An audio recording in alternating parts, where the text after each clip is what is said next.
Welcome to part 5 of the TJ V8 engine swap series. Today we're going to be looking at a few things that I found to be useful while I was working on the wiring. When I was building the wiring harness, I tried to make everything as close to factory as possible when I reassembled the harness. And with that in mind, there were a few things that I really tried to pay attention to while disassembling the harness. So I'm going to go over some of those here. Along with just a few useful things that I found along the way. This isn't really a build video, but more of a tips and tricks video, I guess. Kind of uncovering the things that Chrysler did while building their factory wiring harness, so that we can replicate these things when building our own. So this is just going to be a bunch of clips stitched together of different separate topics. So here we go. Something a little interesting here. You can see how the factory dealt with wires that were too long. So I got the PCM connector up top there. Follow this green wire down. You can see it loops around this cluster and then comes back out right here. So I guess that's how they chose to take out some slack.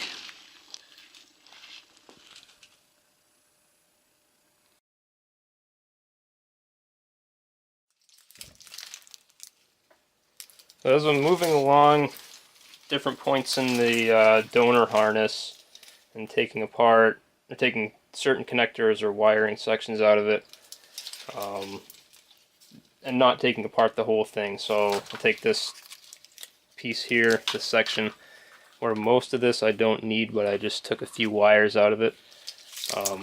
After you get the loom off, the harness is covered in this almost hardened tape, I guess it is. I'm not sure if it's some kind of a tape that they wrap it with and heat it and it shrinks and hardens up a little bit, or what it is, but it can be a real pain if it's wrapped around a few times on top of itself. So what I've been doing to break that free is either lightly scoring it with a utility knife and then sticking a screwdriver under and breaking it, or sometimes I use like wire cutters, the dikes, and clip through it that way, or sometimes I'll just stick a screwdriver in and twist it and it will just crack apart.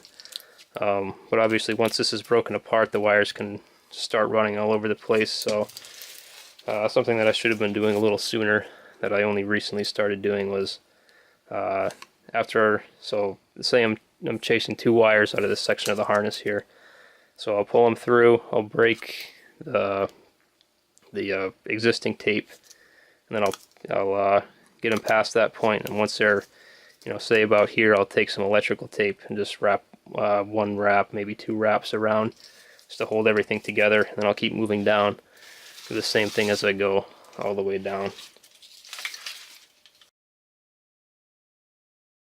Something worth noting while delooming the harness is how the factory loom is held onto the wiring. What they did was, you see there's some tape wrapped around the loom at the connector. But if you unwrap it, see that it eventually goes into where the loom is split. So you had maybe two wraps around the outside of the loom. If we split open the loom,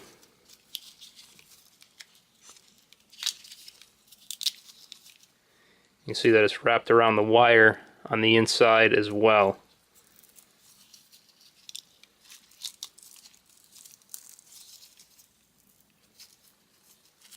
And they just doubled back the tape over, wrapped it around this a couple times, and stuck the loom over with the excess tape coming through the split in the loom, and then wrapped it around the loom. And that keeps the loom from moving back and forth in relation to the connector.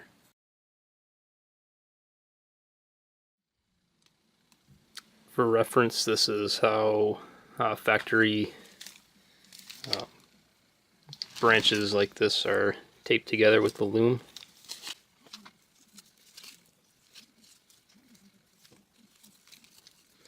This section was wrapped around the largest piece.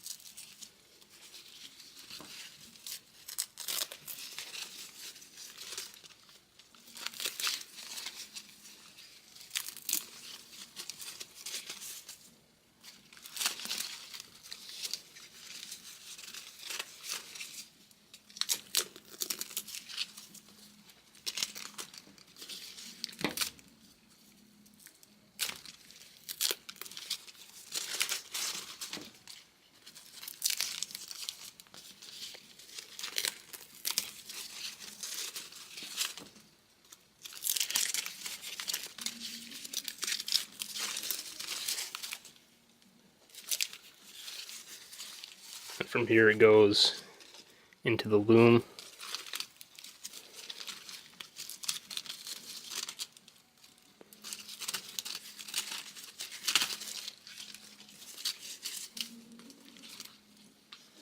Where it was wrapped around the group.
See, this part of the loom was cut in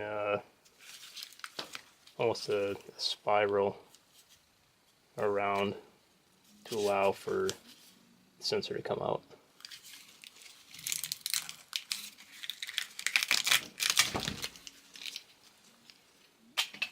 And again, it's wrapped around the main group of wires.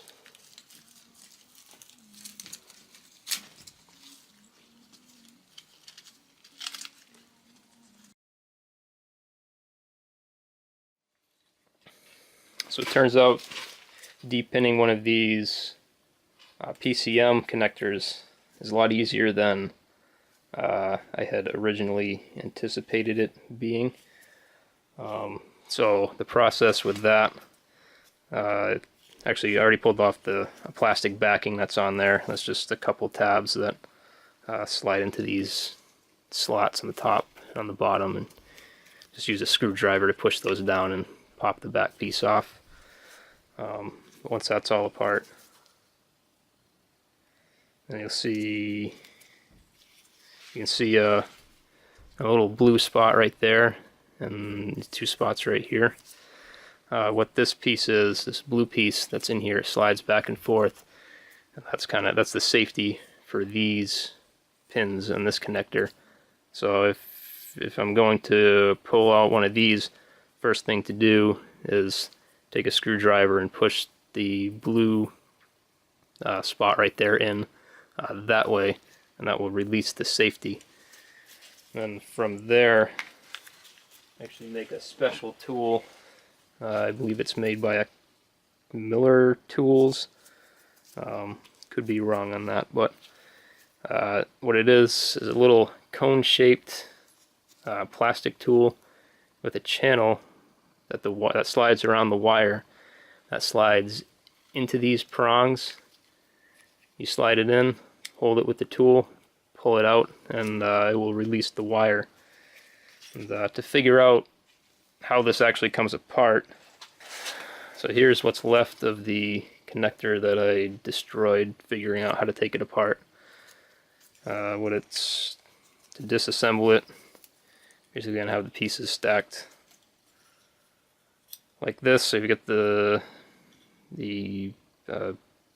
piece on the top that has all the holes for the prongs, and this right here is the locking piece that holds the pins in place. You can see it slides to lock in the pins. You get the narrow side that locks it and the wide side that allows it to come out. So you slide it this way and lets the pins come out. And looking in here, whether it shows up on camera or not, I don't know, but got these little prongs, I guess, plastic prongs that grab onto the metal ones. So they slide in and lock in place, and this is supposed to keep it from each pin from backing out, which is where this tool comes in, because it slides up into the connector and pushes these prongs out to the side and allows you to pull the pin back through. You see a lot of these are broken because this plastic is just so brittle that even with this tool, these are still breaking. They were breaking a lot worse before I started using the tool, but even with the tool, it's still, there's really no saving this connector. I'm hoping the TJ connector won't be as bad, but kind of expecting it to be, which is where that blue piece comes in. That will help hold any pins in place that have broken locking tabs here. So that's just a quick little insight to what's inside these connectors. So here's the process of actually removing one of these wires. I'll be removing the black and white wire here, which is the park neutral position sensor. So I'm going to take a screwdriver and push the blue tab this way, which you can see pushed out these pieces right here. And I know that I need to get a tab, or tab number 6 right here. Put the tool on the wire.